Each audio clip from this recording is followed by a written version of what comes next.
ওনাদের এই দুর্দশা দেখতে আমরা সরজমিনে এসেছি এবং যেসব লোকজন বন্যায় ক্ষতিগ্রস্ত হয়ে আশ্রয় কেন্দ্রে অবস্থান নিয়েছে তাদের জন্য আমরা কিছু খাবার নিয়ে এসেছি। তৈরি খাবার, রান্না করা খাবার, সেটা আমরা সরবরাহ করার জন্য মধ্য ধনিয়াকুণ্ডা প্রাথমিক বিদ্যালয় আশ্রয়কেন্দ্র যেটা রয়েছে সেখানে আমরা যাচ্ছি এবং ওখানে আশেপাশে আরো কয়েকটা আশ্রয়কেন্দ্র রয়েছে, সেখানে আমরা যারা বন্যা কবলিত আশ্রিত জনগণ রয়েছে তাদের মধ্যে এই রান্না করা খাবার বিতরণ করব। ফেনী ব্যাটালিয়ন 4 বিজিবির উদ্যোগে এটা করা হচ্ছে।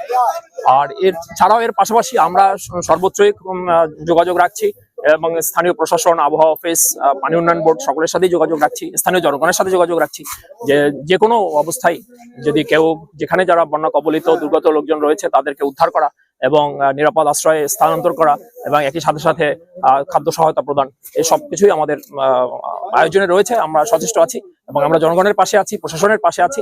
ইনশাল্লাহ আমরা সবাই মিলে এই পরিস্থিতি মোকাবেলা করতে সক্ষম হব বলে আমরা আশাবাদী।